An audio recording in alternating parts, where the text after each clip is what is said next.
everybody, Brian here from quantlabs.net, May 23rd, 11:16 p.m. Eastern Standard Time.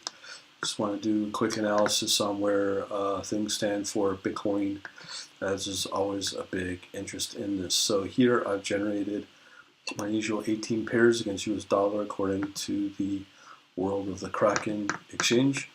So we're going to do a comparison here on all of these altcoins with Bitcoin, see how Bitcoin's performing overall.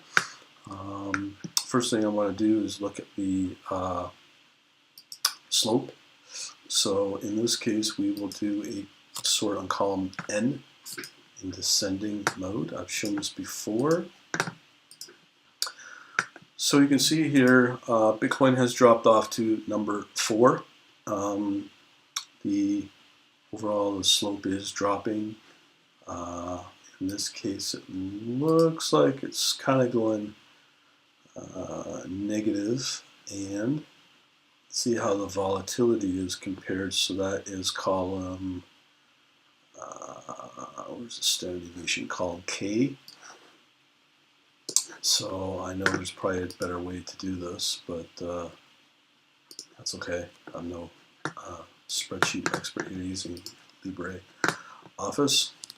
So here, the least volatile, it looks like down here, yeah. So considering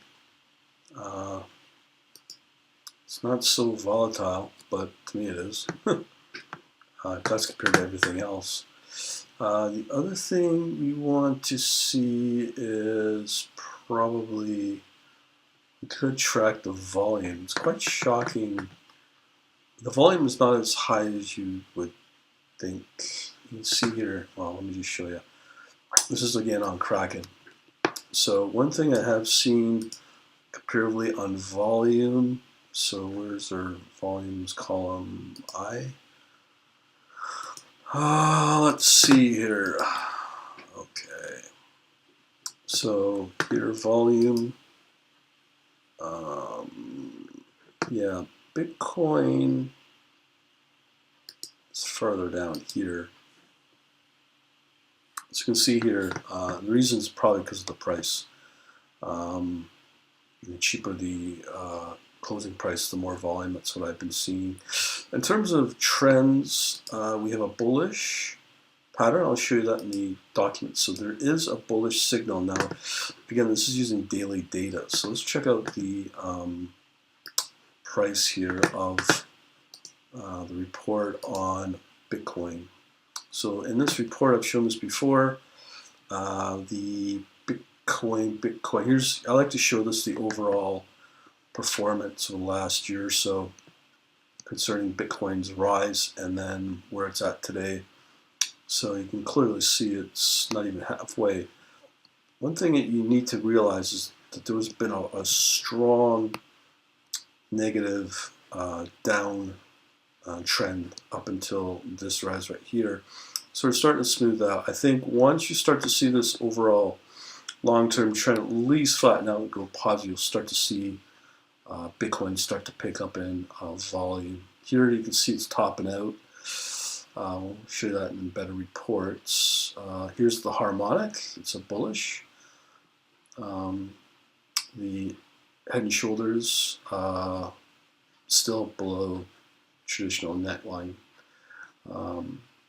Here the candle has been detected. It's a bullish, so that's a good sign. So things are looking still pretty positive for Bitcoin. Last chart screwed up. Here's for the 6 month. You can see the RSI, and that's what's pretty well killed off the performance, but it's still hovering very close to 70. It's still above positive momentum, which is a good thing. Once you start to see that long-term momentum drop off, that's when I'd start to worry about Bitcoin. But here's the thing with Bitcoin. You get these sudden rises, drops off, but we need to see an establishment of a support. So I'll show you that. And again, this is a 90-day look back. This is the 30-day. So it looks like there might be a long-term support just I'm going to say with this wick, maybe just in and around under 7,000. But we can look at that. So I'm going to generate two fib charts here, which are very useful. So this is part of my newer scripts that I've had. So we want BTC against US dollar. Again, this is cracking 2 days. Let's see what happens here.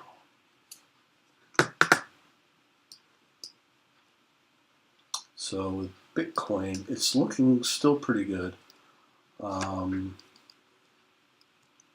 So let's see where our charts are located. I have a funny feeling. Okay, so these are them, hopefully. It's been a while since I've done this. Yeah, so here's the two charts that get generated. So the first one, oh, we'll just look at all three. Ignore that last, the middle one. So here we go. So let's look at the pricings. This is a 2-day move. Again, when you get these down moves, negative volume, but you can, on a 2-day, it's slightly above the positive here. Momentum's at 50, so there's still some demand. But this is the key driver right here. As long as it stays above the level 500, the fib level, Fibonacci, we're okay, and it is. Clearly, there is been some activity here over what I would consider the entries, so it stayed above that, and that's good. But here's the problem.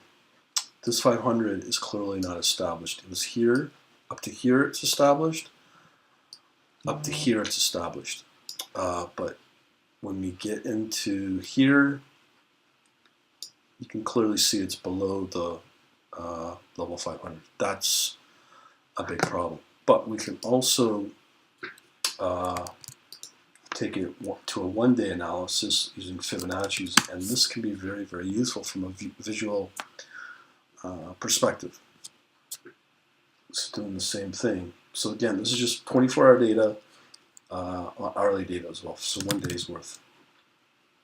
One thing I forgot to mention here is, so let me just pull these up. Before I forget, these right here are your target levels. I forgot to mention this.